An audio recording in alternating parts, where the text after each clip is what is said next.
그를 일컬어 악한 지역이라 할 것이요 여호와의 영원한 진노를 받은 백성이라 할 것이며 너희는 눈으로 보고 이르기를 여호와께서 이스라엘 지역 밖에서 크시다 하리라. 내 이름을 멸시하는 제사장들아 나 만군의 여호와가 너희에게 이르기를 아들은 그 아버지를 종은 그 주인을 공경하나니 내가 아버지일진데 나를 공경함이 어디 있느냐 내가 주인일진데 나를 두려워함이 어디 있느냐 하나 너희는 이르기를 우리가 어떻게 주의 이름을 멸시하였나이까 하는도다. 너희가 더러운 떡을 나의 제단에 드리고도 말하기를 우리가 어떻게 주를 더럽게 하였나이까 하는도다. 이는 너희가 여호와의 식탁을 경멸히 여길 것이라 말하기 때문이라. 만군의 여호와가 이르노라 너희가 눈먼 희생 제물을 바치는 것이 어찌 악하지 아니하며 저는 것 병든 것을 드리는 것이 어찌 악한지 아니하냐 이제 그것을 너희 총독에게 들어보라 그가 너를 기뻐하겠으며 너를 받아주겠느냐 만군의 여호와가 이르노라 너희는 나 하나님께 은혜를 구하면서 우리를 불쌍히 여기소서 하여 보라.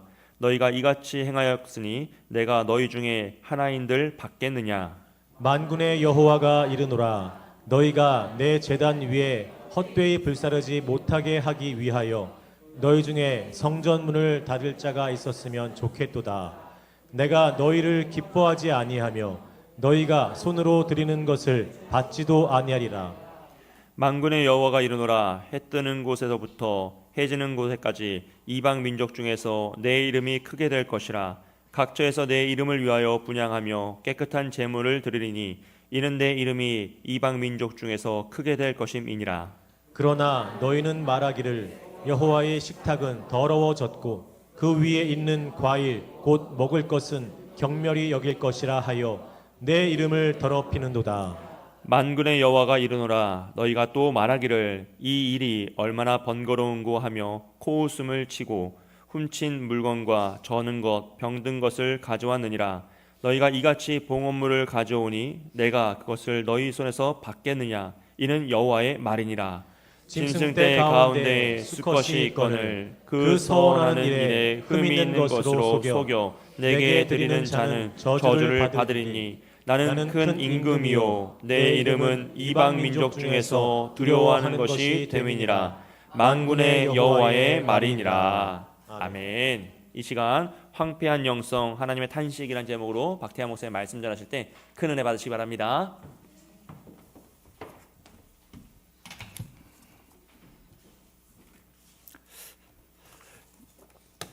여러분은 건강검진 받으십니까? 뭐 저는 열심히 받습니다. 제가 20대부터 건강검진 할 때마다 이제 조금씩 이제 나온 그 진단 결과가 있어요. 그게 뭐냐면 이제 지방간입니다.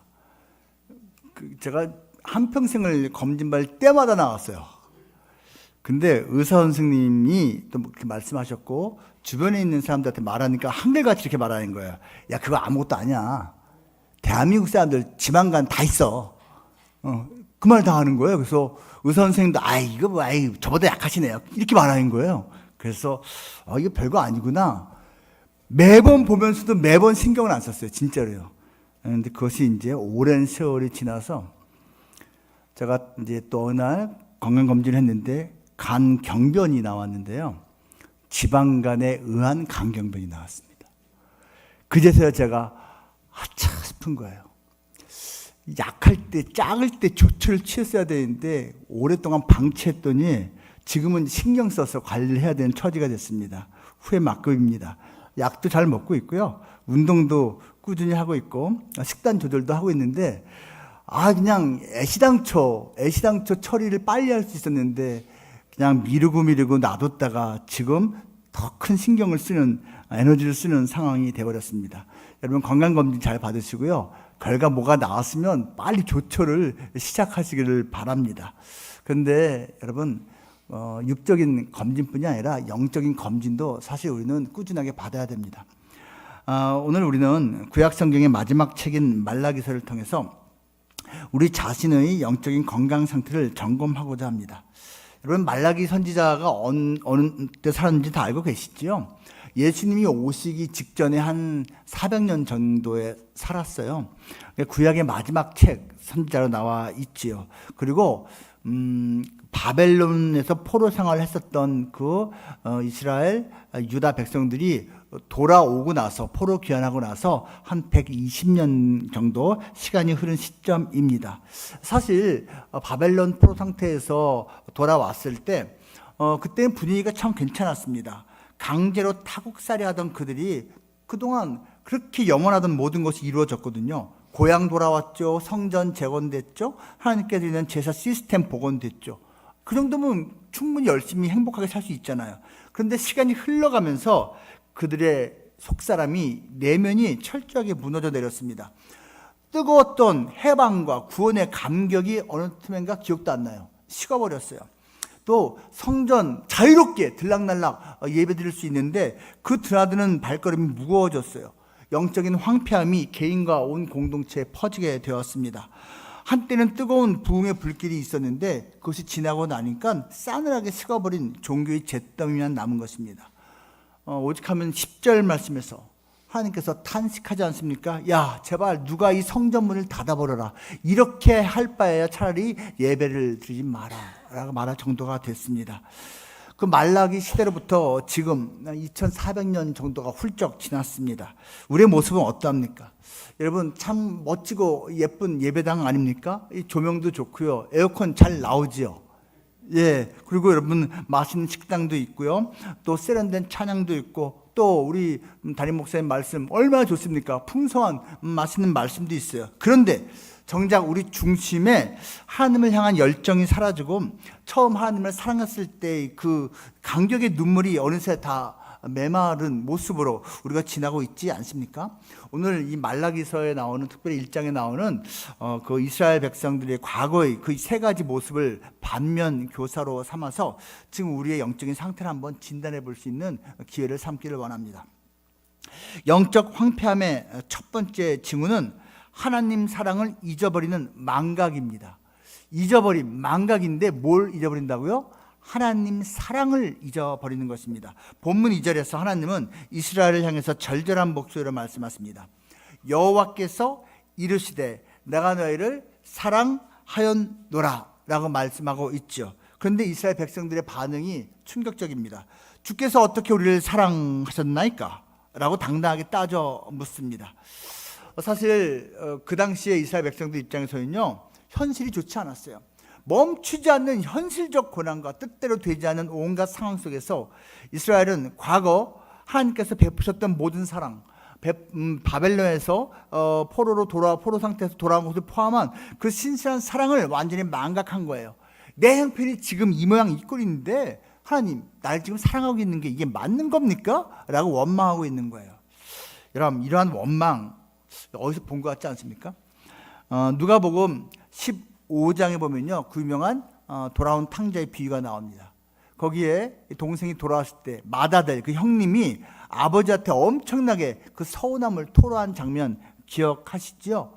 그 첫째 아들은요, 평생 아버지 곁을 떠난 적이 없어요. 성실하게 그 잔칫날까지도 일을 하고 있었어요. 하지만 마음속에는 늘 그 부친에 대한 서운함이 가득 차 있었나 봅니다. 그는 아버지가 제공해준 집과 음식, 안전한 울타리를 매일 누리면서도 그것이 사랑인지 몰랐습니다. 그러다가 탕자인 동생이 돌아와서 집에서 잔치가 벌어지자 분노를 쌓여 있었던 거죠. 터뜨립니다. 아버지한테. 아버지! 그동안 나한테 염소 새끼 한 마리도 준 적이 없잖아요. 친구들하고 잔치 벌이라고 내준 적도 없잖아요. 근데 이놈의 자식이 돌아왔다고 이런 일을, 아버지! 버럭버럭 소리를 지었을 겁니다. 그 첫째 아들은요, 자기가 매일 누리던 아버지의 전부를 망각한 채 눈앞에 염소 새끼 한 마리로 아버지의 사랑을 저울질했습니다. 이것은 은혜를 망각한 채 불평에 쌓여있는 종교인의 서운함을 보여주는 장면입니다. 우리가 인생을 살다 보면요, 때때로 이제 먹구름처럼 흑암이 우리를 둘러싸고 있는 상황이 있습니다. 근데 여러분, 내 주변이 지금 어둡다라는 것이 그 바깥에 태양이 사라졌다는 증거는 아닙니다. 하나님의 사랑이 변했거나 사라졌기 때문에 지금 나에게 이러한 어두운 일이 있는 것이 아니라는 이야기입니다. 이러한 주제에 대해서 영적인 거인들이, 우리가 많이 존경하는 목회자들이 이렇게 말합니다. 팀 켈러라는 목사님이 이렇게 말합니다. 마다들의 도덕적 순종은 하나님을, 그 아버지를 사랑해서가 아니라 자신이 원하는 것을 얻기 위한 거래적 수단이었다. 그 결과 환경이 조금만 나빠져도 내가 이렇게 잘했는데 하나님이 나를 사랑하신 게 맞냐며 하나님의 사랑을 의심하고 망각의 늪에 빠지게 된다. 여러분, 그 탕자의 비유에서 둘째 아들 모습 보면서 마음이 썩 흐뭇하지는 않죠. 돌아와서 다행이긴 한데, 아유, 이 녀석 그냥 아버지 유산 살아있는데 그냥 받아 챙겨갖고서 며칠 만에 그 재산을 깡을 했거든요. 깡. 그러니까 현물을 받았는데, 그 과수원하고 또 소하고 양, 염소 같은 걸 받았는데, 이런 거 갖다가 그냥 그 며칠 만에 디스를 주고서 현금으로 바꿨어요. 그리고선 먼 나라로 그것을 가지고 가서 허랑방탕하게 썼거든요. 돌아오긴 했지만 그 모습이 썩 그렇게 유쾌하진 않아요. 첫째 아들의 모습은 그럼 유쾌합니까? 아버지 곁에 항상 있어요. 떠난 적이 없어요. 성실해요. 일 열심히 해요. 착해 보입니다. 그런데 결정적인 순간에 아버지한테 버럭버럭 대드는 모습 보면서 저거는 아닌 것 같은데 라는 생각이 들지 않습니까? 거기에 나오는 등장인물들 가운데 우리의 마음을 평안하고 행복하게 해주는 인물은 아버지밖에 없습니다. 그 아버지가 바로 은혜이고 그 아버지가 바로 복음을 보여주는 것이지요. 아버지에게 있어서 아들들과의 관계는 사랑과 은혜에 기초한 것이었습니다. 사실 하나님이 우리한테 그것을 기대하고 계신 거거든요. 그런데 그 마다들이 그렇게 하지 못했듯이 사실 이 당시 말라기 당시에 이스라엘 백성들 역시 하나님을 그렇게 거래적으로만 생각했다라는 것입니다. 그러니까 불평이 나오는 것이죠. 사랑을 기억하지 못한 것이죠. 유진 피터슨 목사가 이런 말을 했습니다. 이스라엘은 기억 상실증에 걸렸다. 과거에 하나님이 베푸신 기적과 구원을 망각한 심령은 현재의 아주 작은 결핍 앞에서도 곧바로 하나님을 향한 원망과 불평이라는 독소를 뿜어내기 시작한다. 여러분, 이게 사실요 몇몇 다른 사람들 이야기 아닙니다. 뭐 제 이야기이기도 합니다. 살다 보니까요 하나님의 은혜가 너무나 크다라는 걸 기억을 하고 있다가 어느 순간인가 싹 잊어버릴 때가 있어요. 당장 현실적으로 너무 힘든 일, 속상한 일, 아픈 일이 딱 생기면 그 하나님의 사랑 기억이 안 나요. 그냥 하나님을 향해서 마음으로 삿대질하면서 따지고 불평을 하더라고요. 저 자신이 그렇습니다. 그런데 그것은 나만 했던 이야기도 아닐 것입니다. 존 스토트 목사님이 또 이런 말을 합니다. 사탄이 성도에게 사용하는 가장 강력한 무기는 환경을 통해 하나님이 너를 사랑하지 않는다는 속삭임을 주입하는 것이다. 이 망각에서 벗어나는 유일한 길은 상황이 아니라 날마다 그리스도의 십자가라는 객관적 사실 앞으로 돌아가는 것뿐이다. 여러분, 이거 이해하시겠습니까? 인생을 살면서 정말로 원치 않지만 우로 좌로 치우칠 때가 있어요. 넘어질 때가 있어요. 아름답지 못한 일을 당하거나 또 자기가 행할 때가 있어요. 그럴 때 이 사탄이 쓰는 방법이 이겁니다. 야, 하나님이 너 더 이상 사랑하지 않아. 네 꼴을 보고 하나님이 사랑하시겠니? 너의 이러한 모습을 보고 하나님께서 기뻐하시겠냐고. 넌 끝났어. 넌 양심도 없냐? 야, 넌 교회 나오지도 마. 넌 예배 드릴 자격도 없어. 이런 식으로 합니다. 하나님은 널 더 이상 사랑하지 않아. 이런 식으로. 마귀는 이 거짓 대왕이거든요. 거짓의 아비입니다. 그런데 그 완전한 거짓말이 너무나 많은 사람들한테 먹힙니다. 그치? 나 같은 건 하나님 사랑을 받을 자격이 없어. 더 이상 하나님 날 사랑하지 않을 거야 라고 말입니다. 그럴 때 기억해야 되는 것이 바로 예수 그리스도의 십자가 죽으심입니다. 로마서 5장 8절에서 말하는 것처럼 그리스도께서 우리를 위하여, 우리가 아직 죄인 되었을 때 우리를 위하여 죽으심으로 하나님께서 우리에 대한 자기의 사랑을 확증하셨습니다. 그것이 객관적인 사실이기 때문에 그것을 기억해내야 되는데 그걸 기억하지 못하고 눈앞의 현상만 보고선 더 이상 하나님 날 사랑하지 않아 라고 생각하게 된다라는 것입니다. 혹시 우리도 주께서 어떻게 나를 사랑하셨습니까? 라며 하나님께 따지고 있지는 않습니까? 영적 각성은 내가 처한 조건이 아니라 십자가에 확증된 하나님의 영원한 사랑을 다시 기억해내는 데서 시작합니다. 여러분, 기억은요 정체성 문제입니다. 기억이 상실되면 정체성이 상실됩니다. 그리고 기억이 상실되면 관계가 상실됩니다. 여러분, 치매라는 거 잘 알고 있지 않습니까? 우리 주변에 뭐 사실 아주 많이 있습니다. 여러분, 이것이 안타까운 병인 것이 기억이 상실되면서 자기가 누구인지에 대해서 잊어버리고 동시에 그것 때문에 관계가 이제 멀어지기 시작하는 것입니다. 하나님을 기억하지 못하는 그 영적인 치매, 영적인 기억 상실증도 마찬가지입니다. 여러분, 내가요 사랑받고 있다는 것을 아는 사람, 기억하는 사람은요 인생을 참 자신 있게 삽니다. 우리도 보면 우리의 자녀들 가운데, 우리의 손주들 가운데, 우리의 또 뭐 제자들, 가까운 젊은이들 가운데 얘는 뭐 별로 내세울 것도 없고 얘는 별로 자랑할 것도 없어 보이는데 늘 인생에 행복한 애가 있어. 늘 자신감이 있어. 늘 밝아. 얘는 뭐 잘하는 것도 없으면서 얘는 뭐가 이렇게 항상 자신감 있게 말하고 또 이렇게 웃음 짓고 있지? 여러분, 사랑받는다는 것을 아는 사람들입니다. 내가 부모로부터 사랑받고 있어. 나 주변 사람들한테 사랑받고 있어. 하나님이 날 사랑해. 이거를 기억하고 있는 사람은요 왠지 인생을 자신감 있게 살아갑니다. 정말 그래요. 근데 그 반대도 마찬가지예요. 나는 내가 아버지 사랑을 받은 적이 있나? 어머니가 날 사랑하나? 날 사랑하는 사람 없네. 하나님 날 사랑하나? 뭐 사랑에 대한 확신이 없으면요 여러분, 삶이 자신감이 없습니다. 당당하게 살 수가 없어요.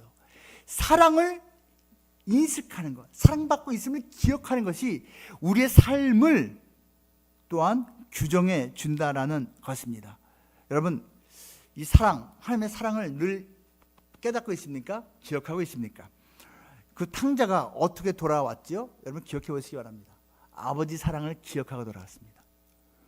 이제 망할 대로 망했습니다. 더 이상 밑으로 내려갈 데가 없어요. 그제서요, 아버지, 그래, 우리 아버지 집에서 품삯 받고 일하던 품꾼들은 얼마나 행복했던지, 우리 아버지가 사랑이 많아서 그 품꾼들에게는 다른 집보다도 상을 더 많이 쳐줬잖아. 그리고 항상 따뜻하게 지내고 맛있는 것도 풍성하게 먹고 인격적으로 대해주고. 맞아, 내가 아버지한테 품꾼으로 돌아가는 것, 그 정도는 우리 아버지가 받아줄 거야.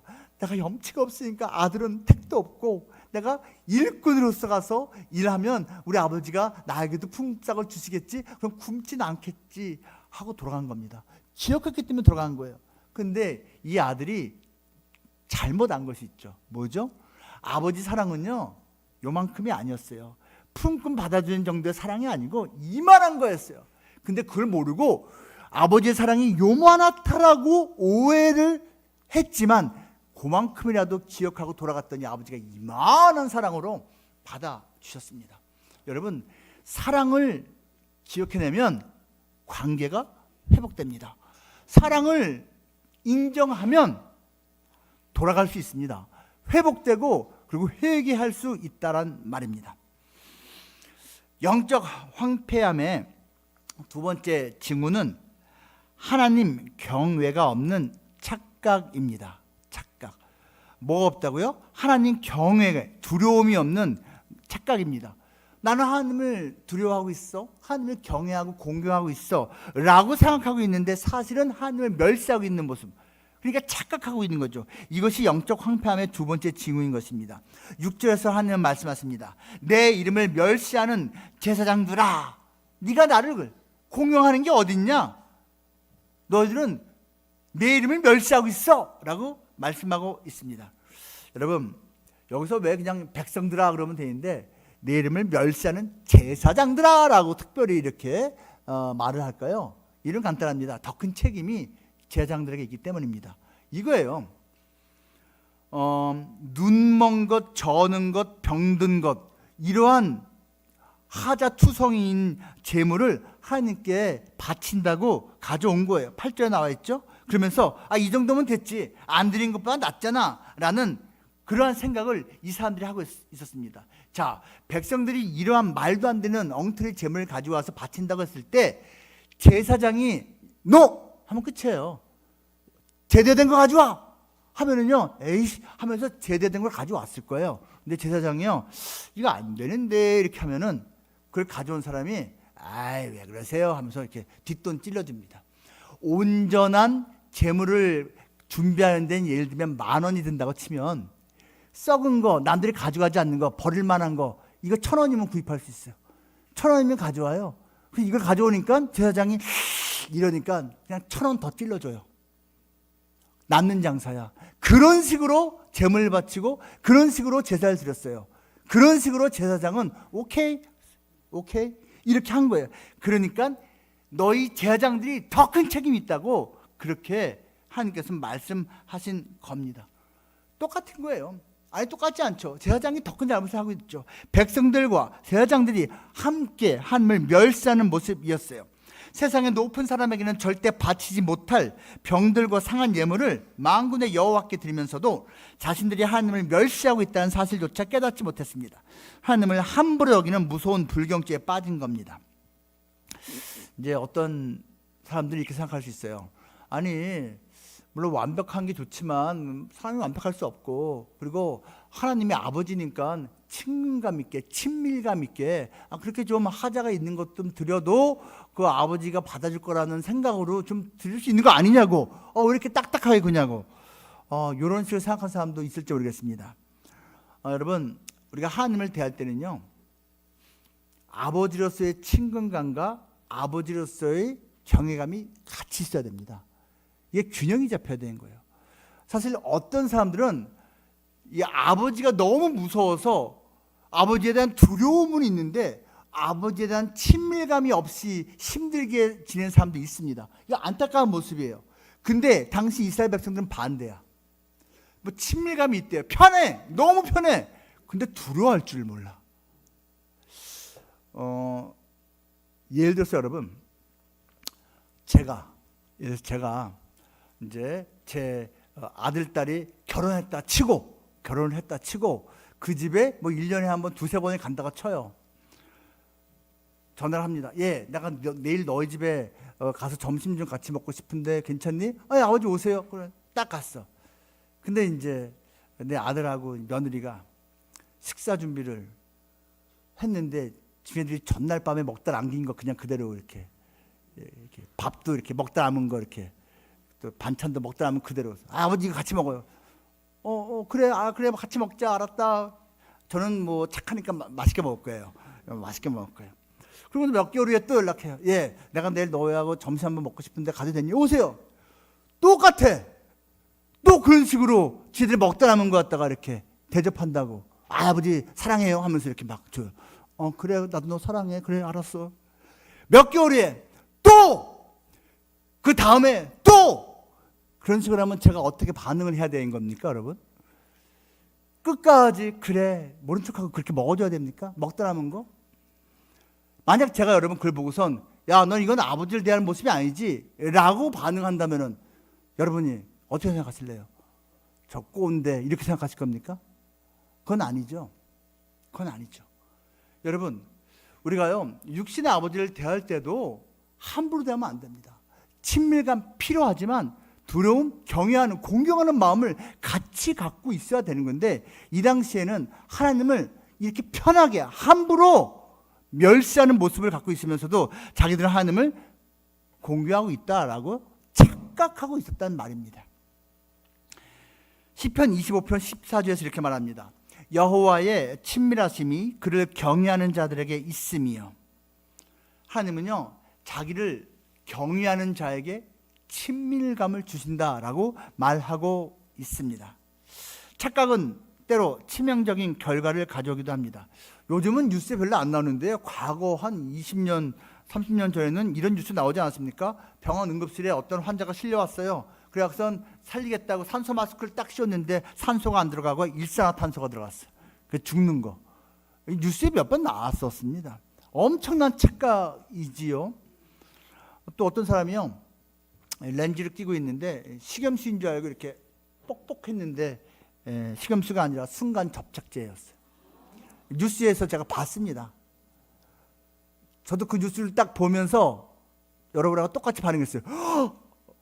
어휴, 이게 나중에 이제 결과도 나왔는데요. 어찌어찌 병원에서 잘 처리해서 시력 손상되지는 않았답니다. 근데 여러분 참 큰일 날 뻔했지요. 여러분 육적인 모습으로도 어떤 착각이 있을 때 정말 속상한 결과를 가져올 수 있는데 영적인 착각은 여러분 더 심한 무서운 결과를 가져올 수 있습니다. 세상에 수많은 사람들이요 자기 나름대로의 신을 섬깁니다. 오늘도 그러한 날 중에 하나입니다. 여러분 나름대로 신을 섬겨요. 근데 나중에 세월이 흐르고 나서 보니까 가짜였어. 진짜 신이 아니야.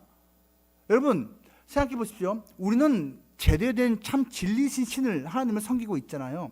그런데 세상에 너무나 많은 사람들은 가짜, 거짓 신을 섬기고 있다고요. 근데 그들이 신을 섬기는 그 마음이 가짜일 것 같습니까? 진짜로 섬기는 거예요. 정성을 다해서 우리보다 더 큰 열정을 가지고 섬기기도 해요. 근데 대상 자체가 가짜라니까. 이게 착각이에요. 착각. 진짜인 줄 알고 섬긴 건데 가짜. 그런데 그것만이 가짜가 아닌 거예요. 말라기 당시에 이스라엘 백성들은요 하나님을 자기들은 섬긴다라고 생각했는데 알고 보니까 섬긴 게 아니라 멸시하는 거였어요. 무서운 착각 아닙니까? 나는 섬긴다라고 뭔가를 했어요. 근데 하나님이 너 지금 날 멸시하고 있어. 무서운 것 아닙니까? 우리는 때로 예배를 우리가 드려주는 것만으로도 하나님이 고마워하실 거라고 착각을 합니다. 내가 예배 드려주지 뭐. 또 안 가면 또 그러니까 이런 식으로. 마틴 로이드 존스라는 목사님이 이렇게 말합니다. 현대 교회의 가장 큰 비극은 하나님의 어미하심과 두려우심을 상실한 것이다. 하나님을 거룩한 창조주가 아니라 내 요구를 들어주는 자판기처럼 대하는 태도야말로 영적 타락이자 무서운 착각이다. 톰 라이트라는 목사님도 이렇게 말했습니다. 상한 제물을 바치면서 예배의 형식을 유지하고 있다는 착각은 무서운 위선이다. 창조주 하나님을 인간이 통제할 수 있는 피조물 수준으로 끌어내리는 행위는 진정한 예배가 아니라 우상 숭배에 불과하다. 우상 숭배는 두 가지가 있습니다. 우상을, 거짓신을 하나님으로 대우하는 거, 우상 숭배입니다. 그런데 또 다른 것도 있어요. 하나님을 우상으로 끌어내리는 거, 하나님을 우상처럼 대하는 거, 그것도 우상 숭배인 것입니다. 고든 맥도날드 목사님이 또 이런 말을 했습니다. 내면의 질서가, 속사람의 질서가 무너진 황폐한 사람은 하나님께 늘 남는 짜투리를 드린다.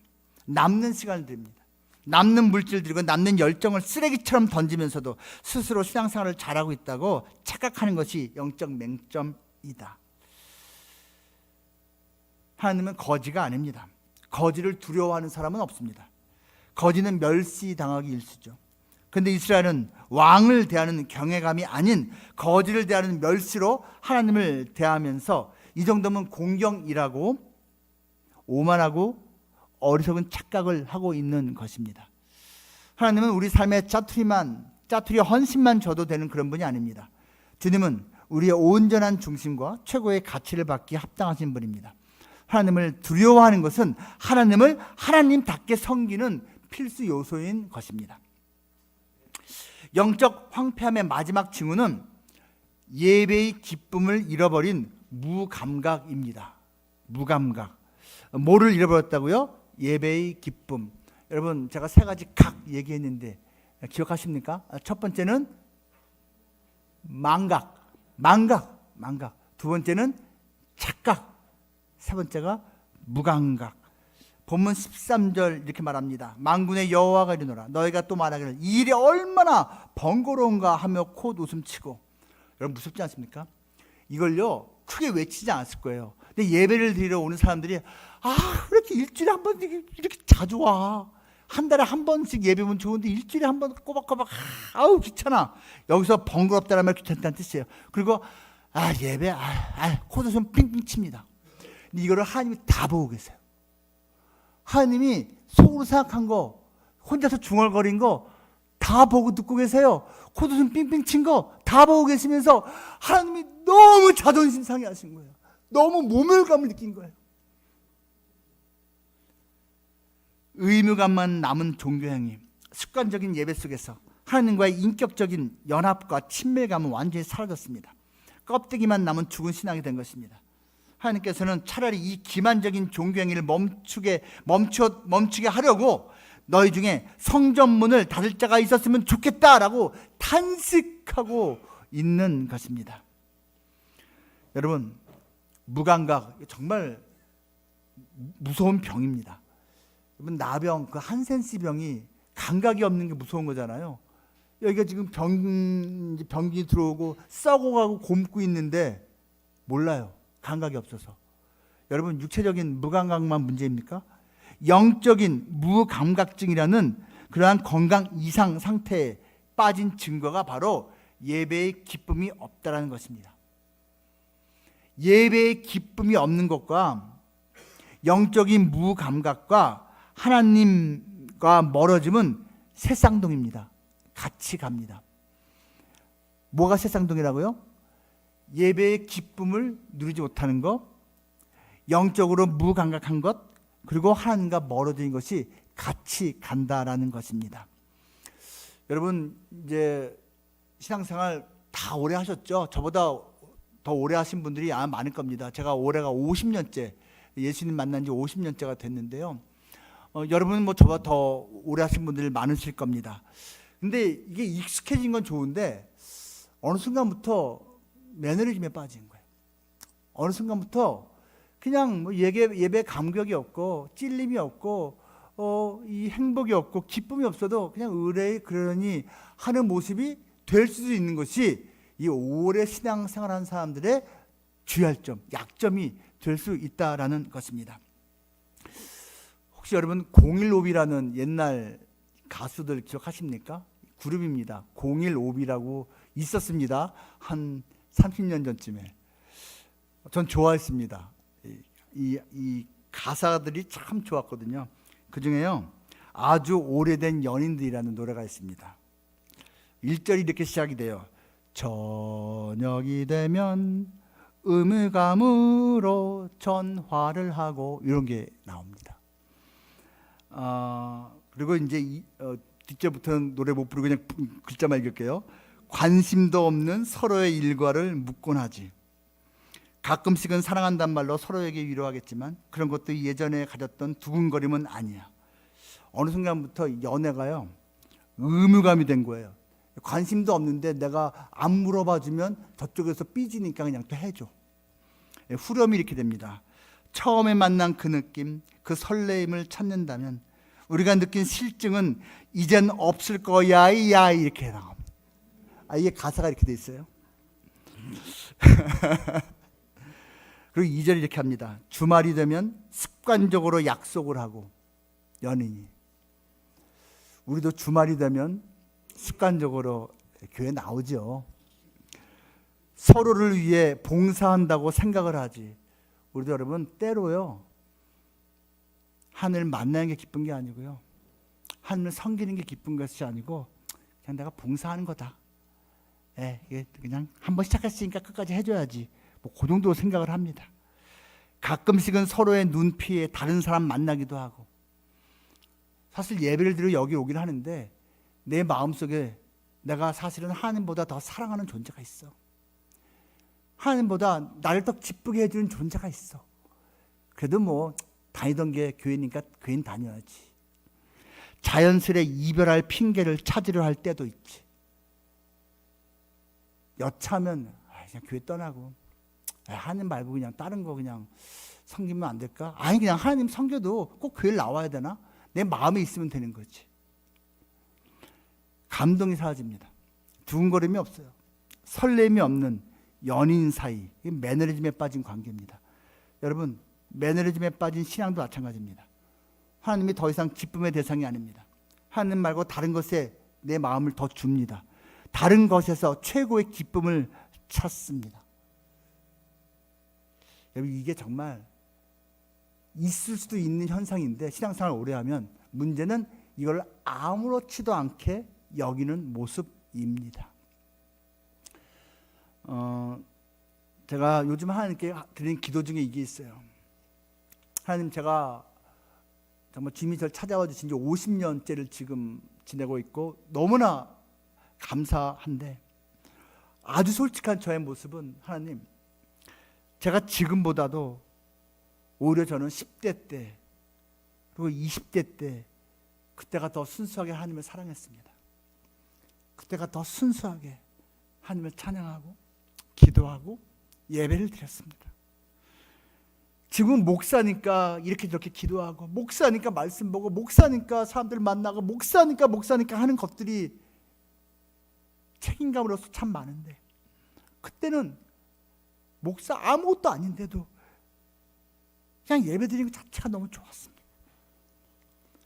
누가 시킨 것도 아닌데 혼자서 내 방에서 1시간, 2시간, 3시간 찬송 부르면서도 행복했습니다.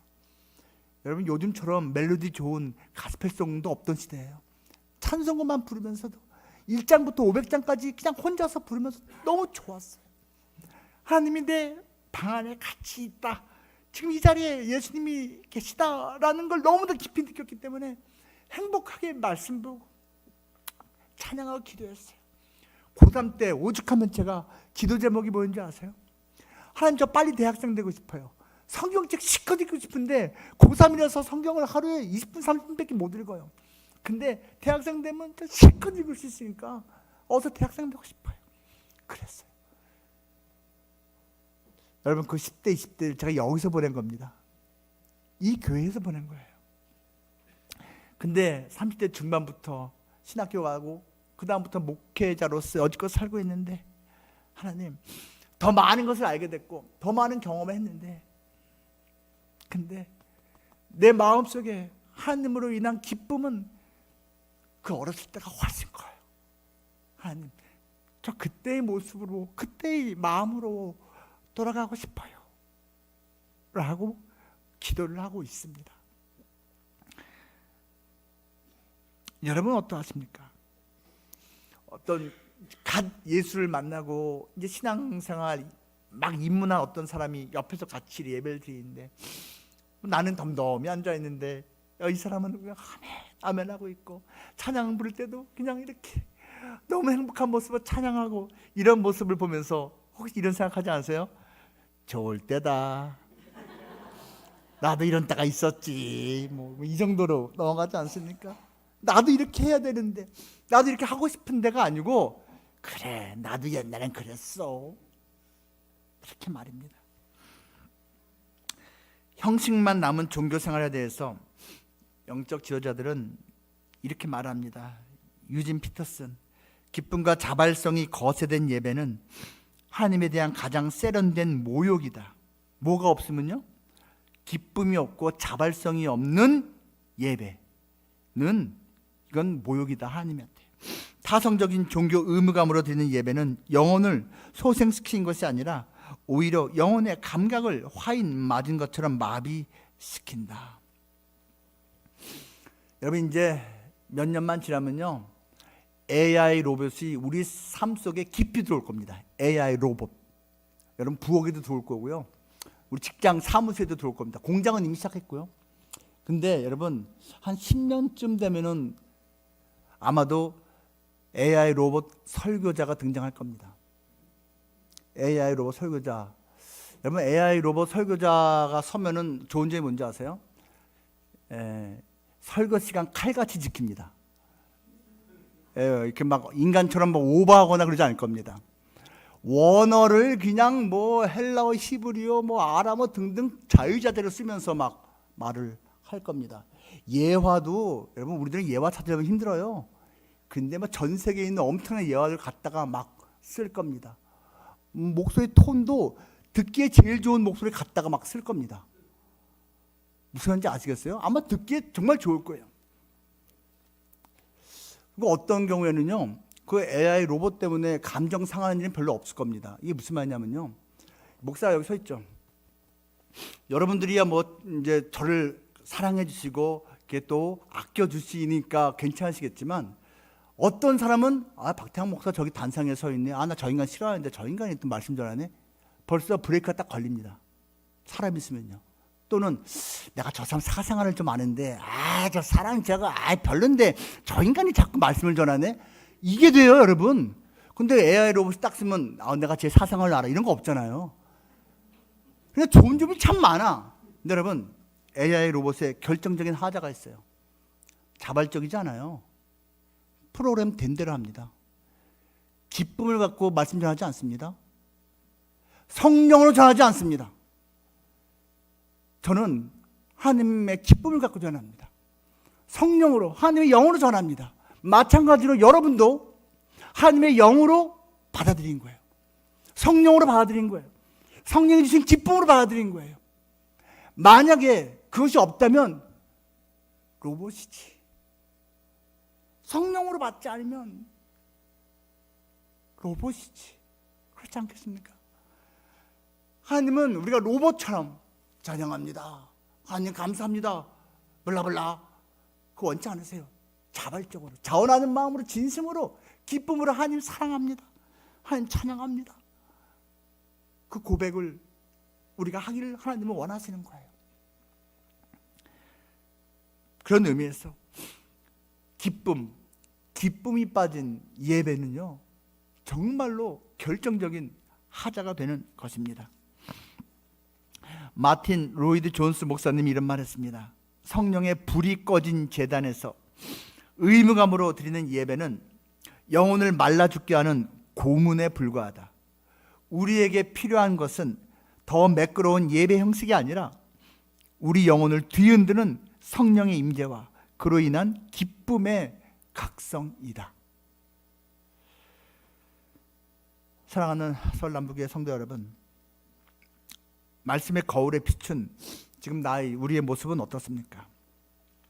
혹시 하나님의 사랑을 의심하며 망각의 삶을 살고 있지는 않습니까? 하나님을 함부로 대하면서도 아무 문제 없다는 착각 속에 머물러 있지는 않습니까? 예배의 자리가 그저 번거롭고 지루하게만 느껴지는 무감각에 빠져 있지는 않습니까? 하나님은 말라기 선지자의 아픈 책망을 통해 이스라엘을 심판하려 하신 것이 아니었습니다. 오히려 하나님은 그의 백성을 다시 살리고 싶어 하셨습니다. 말라기 선지자를 통해서 하나님은 그의 자녀들이 무너진 영적 황폐함에서 깨어나 다시 하나님 사랑을 기억하고 그분의 위엄을 경외하며 예배의 감격을 회복하도록 사랑으로 꾸짖고 계십니다. 저를 한번 따라해 보시기 바랍니다. 하나님 사랑, 망각 말라. 하나님 경외, 착각 말라.